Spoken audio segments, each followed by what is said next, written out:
أعوذ بالله من الشيطان الرجيم. بسم الله الرحمن الرحيم. الحمد لله نستعينه ونستغفره ونعوذ بالله من شرور أنفسنا ومن سيئات أعمالنا. من يهد الله فلا مضل له ومن يضلله فلا هادي له. أشهد أن لا إله إلا الله وحده لا شريك له وأشهد أن سيدنا ونبينا محمدا عبده ورسوله. اللهم صل وسلم على هذا النبي الكريم وعلى آله وأصحابه أجمعين. فيا أيها المسلمون رحمكم الله، أوصيكم بنفسي بتقوى الله فقد فاز المتقون. وقد قال الله سبحانه وتعالى في القرآن الكريم: بسم الله الرحمن الرحيم. ومن يهاجر في سبيل الله يجد في الأرض مراغما كثيرا وسعا ومن يخرج من بيته مهاجرا إلى الله ورسوله ثم يدركه الموت فقد وقع أجره على الله وكان الله غفورا رحيما. وثم قال النبي صلى الله عليه وسلم في كتاب الحديث: لا يدخل أحدا منكم عمله الجنة ولا يجيره من النار ولا أنا إلا برحمة من الله. صدق الله العظيم وصدق رسوله النبي الكريم ونحن على ذلك من الشاهدين والشاكرين والحمد لله رب العالمين. Bersyukur kita kepada Allah Subhanahu wa taala dengan mengucapkan alhamdulillahi rabbil alamin. Tanpa bisa kita menghitung, sesungguhnya begitu banyak nikmat Allah Subhanahu wa taala yang Allah berikan kepada kita. Tentunya nikmat iman, hidayah dan inayah, kesehatan dan kesempatan.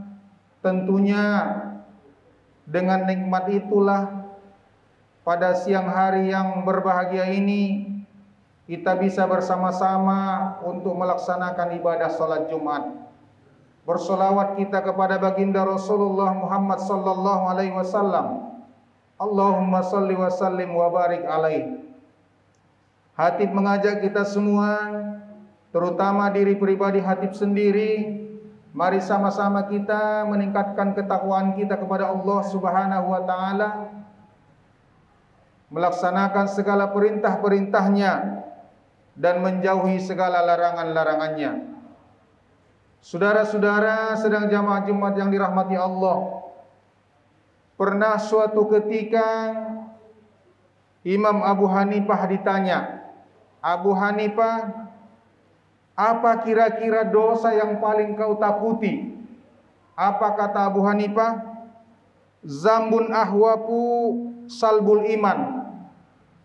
Dosa yang paling kau khawatirkan bisa menanggalkan keimananmu. Apa kata Abu Hanifah? "Tarkus syukri lillahi alal iman." Ketika saya sudah terlanjur lupa bersyukur kepada Allah Subhanahu wa taala. Ternyata salah satu dosa yang dikhawatirkan Abu Hanifah yang bisa menanggalkan keimanannya adalah lupanya kita untuk bersyukur atas nikmat Allah Subhanahu wa taala. Kita terkadang selalu lebih melihat apa yang belum kita miliki hari ini dibandingkan dengan nikmat-nikmat Allah Subhanahu wa taala yang sampai hari ini masih Allah cucurkan kepada kita. Itu makanya Imam Abu Hanifah mengatakan, saya sangat takut kalau saya lupa untuk bersyukur kepada Allah Subhanahu wa taala. Yang kedua apa? Wa tarku khawfi su'il khatimah. Lupa kita bahwa dengan amal yang kita lakukan hari ini, kita tidak ada rasa takut bahwa kita suatu saat nanti di akhir hayat kita menjadi orang yang su'ul khotimah. Harus ada kekhawatiran kita harus ada ketakutan kita bahwa jangan nanti di akhir hayat kita menjadi orang yang su'ul khotimah. Jangan kita berpikir dengan amal yang sudah banyak kita lakukan, tidak ada lagi kekhawatiran kita suatu saat di akhir hayat kita, oh ternyata kita adalah orang yang su'ul khotimah.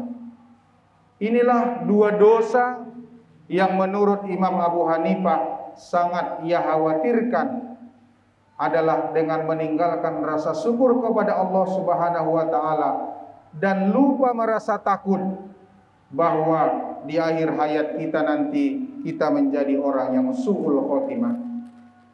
Jangan pernah tertipu dengan amal yang banyak kita lakukan. Bisa jadi yang menentukan itu adalah ketika di akhir hayat kita nanti kita menjadi orang yang husnul khotimah. Artinya apa? Selalulah khawatir dan takut andaikan nanti akhir hayat kita menjadi orang yang su'ul khotimah. Makanya dalam satu hadis dari Jabir, qala sami'tu an-nabiy sallallahu alaihi wasallam yaqulu la yadkhilu ahadukum minkum amaluhul jannah wa la yujiruhu minan nar wa la ana illa bi rahmatin minallah, rawahu Muslim. Dari Jabir bahwa ia berkata, dia mendengar Nabi sallallahu alaihi wasallam berkata, bersabda, apa katanya? La yadahilu ahadan minkum amaluhul jannah wa la yujiruhu minan nar wa la ana illa bi rahmatin minallah. Tidak ada yang masuk salah seorang daripada kamu ke dalam surga, dan tidak ada bisa yang menghalangi kamu masuk ke dalam neraka, meskipun saya sendiri, kata Rasulullah, illa bi rahmatin minallah, kecuali rahmat daripada Allah Subhanahu wa taala.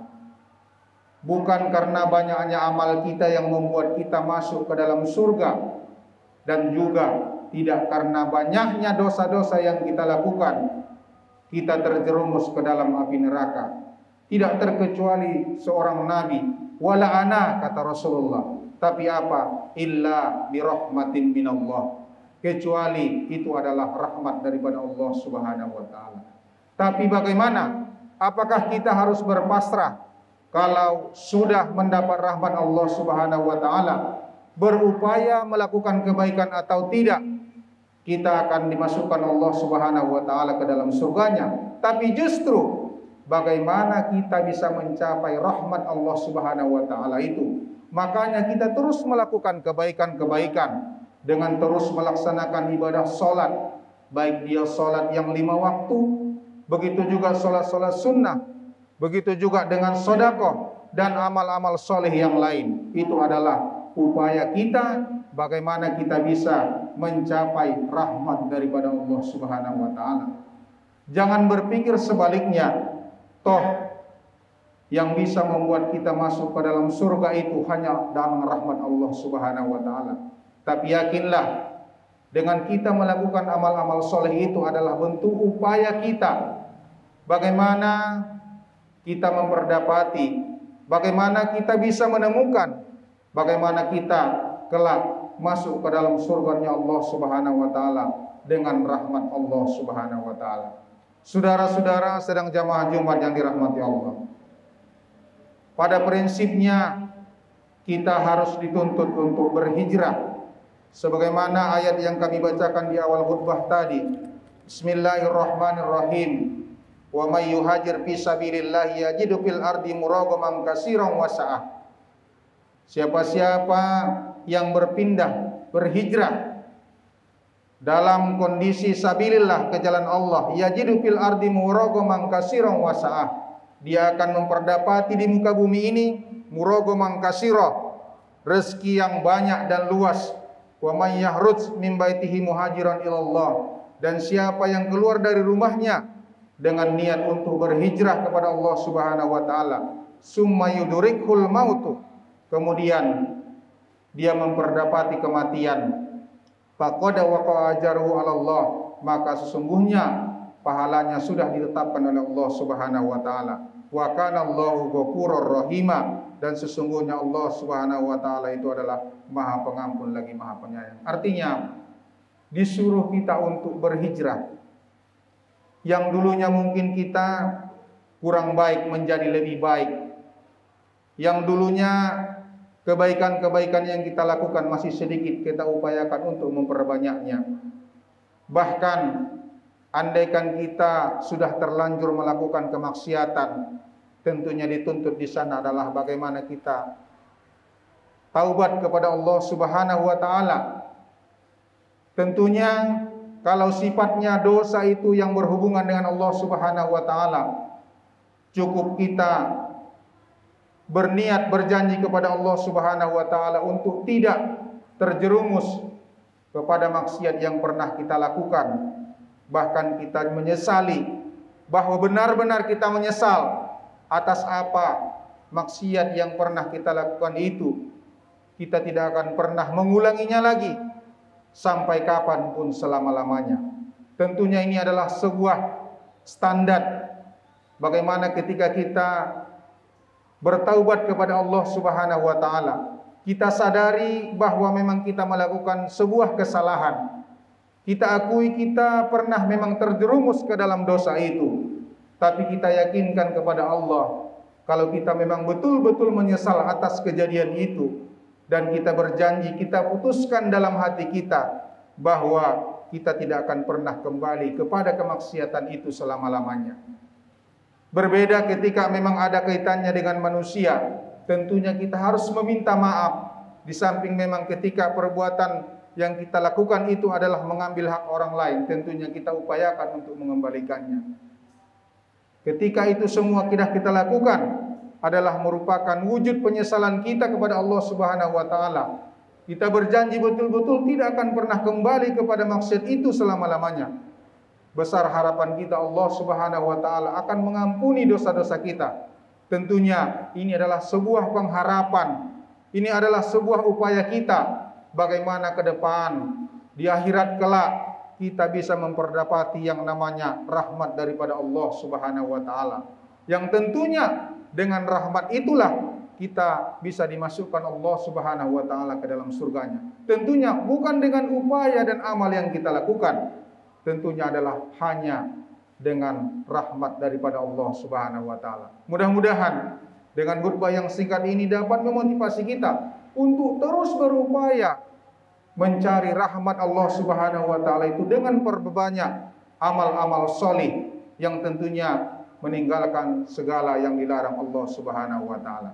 Barakallahu li wa lakum bil Qur'anil azim wa nafa'ani wa iyyakum bima fihi minal ayati waz zikril hakim wa taqabbala minni wa minkum tilawatahu innahu wal ghafurur rahim.